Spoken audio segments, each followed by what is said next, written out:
You've come back to Bellewood.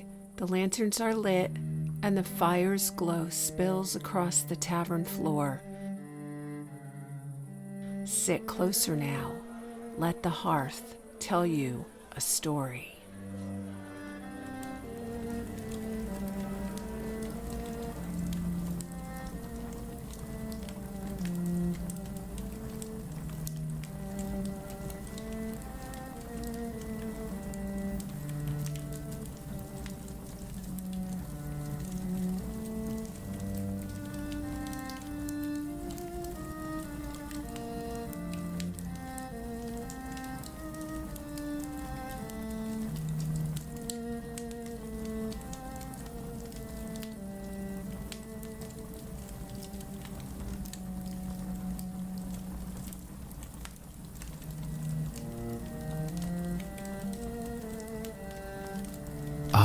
There you are.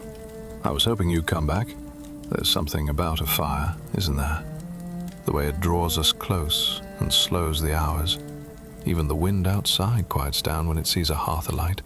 You found your way to Bellewood again, and that's no small thing. People say it's just a village, tucked between the sea and the ridge, with nothing but old roads and older stories. But they're wrong. Bellewood isn't a place you find on a map. It's a place that finds you. It appears when you need it most, though you may not know why at first. Perhaps your heart's grown a little too quiet. Perhaps something once tender has gone threadbare. Or perhaps you're just longing for something true, something that lingers. Here, time moves differently. We mend things with our hands. We listen when others speak. And when the fire glows just right and the night settles close, stories come, not loud ones, not perfect ones, but stories where two souls find each other and something in the world shifts. Because Bellewood has always been a place of healing, not just from sickness, but from silence, from sorrow, from forgetting how it feels to be looked at as though you matter. Now, some say Bellewood is magic. Others say it's haunted. I say it remembers. And tonight, it remembers a love that unfolded like the last bloom of fall. Quiet, bright, and entirely unexpected. So settle in. The hearth is warm. Your tea's still steeping. And I have a tale to tell you.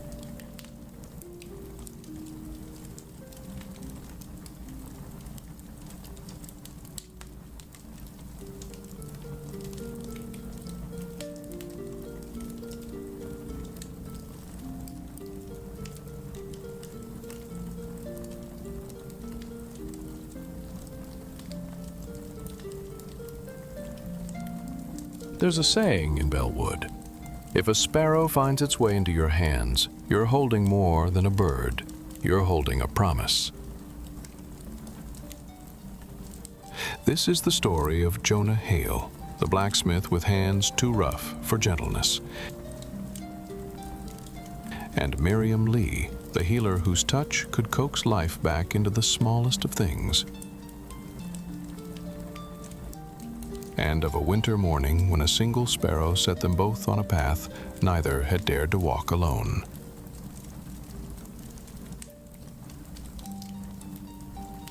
The Bellewood forge was alive with heat, even on the coldest days.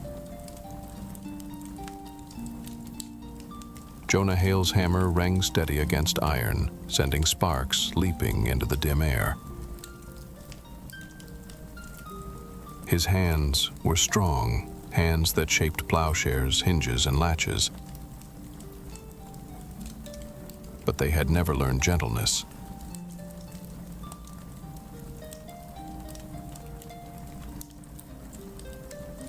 At the other end of the green, Miriam Lee kept her healer's cottage warm with the scent of lavender and tallow. Her hands were light, coaxing warmth into broken bones and burned skin.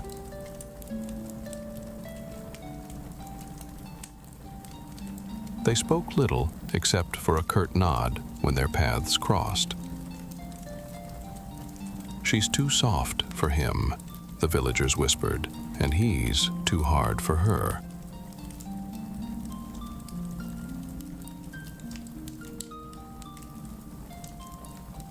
It was a morning thick with frost when Jonah found it. A sparrow lay in the snow outside the forge, its wings tucked tight, its tiny chest still but for the faintest flutter. He crouched, staring at the fragile thing. "It'll never live," he muttered.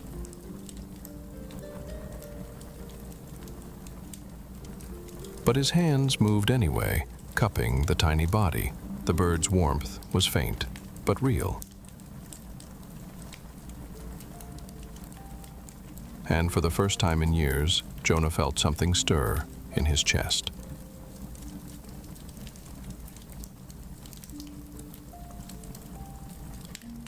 Miriam heard the knock, just as she was setting herbs to steep. She opened the door to find Jonah standing there, massive shoulders hunched awkwardly. "It's a bird," he said gruffly, holding out his hands. "It fell. Thought you might know what to do." Miriam blinked, then gently took the sparrow. "Bring it in," she said. Inside, the room smelled of beeswax and rosemary.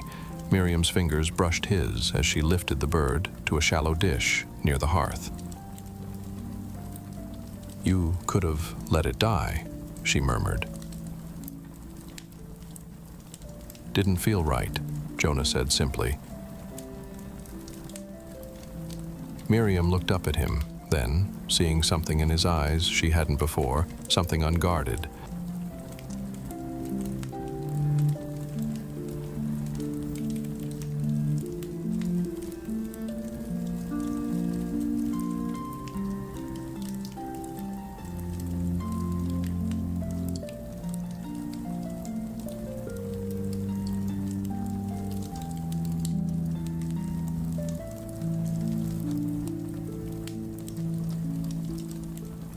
Jonah returned each morning to check on the sparrow.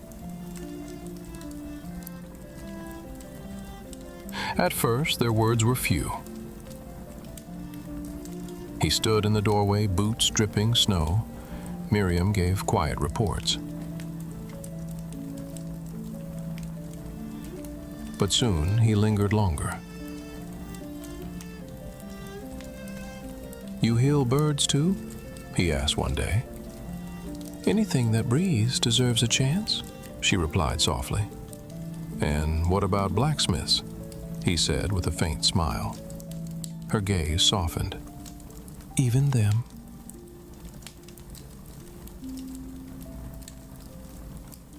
A week later, the sparrow fluttered its wings in Miriam's palm, bright-eyed and restless.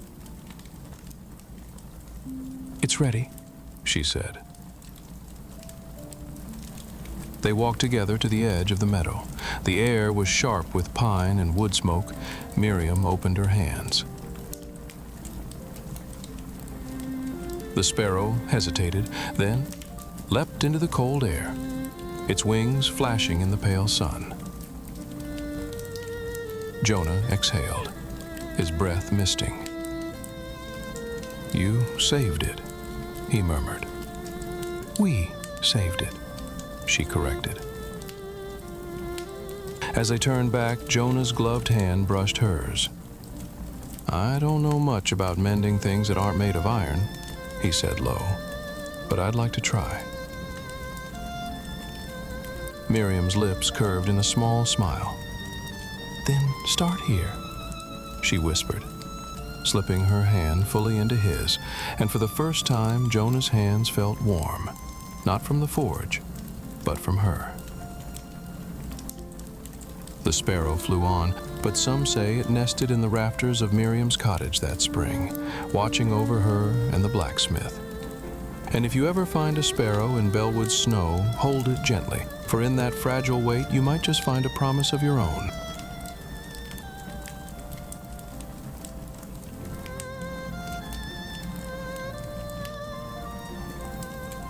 And that, dear one, is how it went, or how it might have gone. Bellewood keeps its truths tucked close, but if you sit still long enough, the stories rise like smoke from the coals. What happened after? Well, that depends who you ask. Some say they stayed together till their hands went wrinkled and their words grew fewer but sweeter. Some say it was only a season, a flicker of the heart meant to guide them both towards something deeper. And some say they still walk the lantern trail on quiet nights, though no one sees them. But what I know is this: love, when it finds us, whether for a lifetime or a moment, changes the shape of things. It carves out a new room in the heart, even if the door must close later. And when you've been loved, truly, even once, you carry its warmth with you like embers in your pocket. So leave your lantern burning. Keep a space beside the fire, because in Bellewood the story never really ends. It just waits for the next heart ready to hear it. Until next time, stay warm.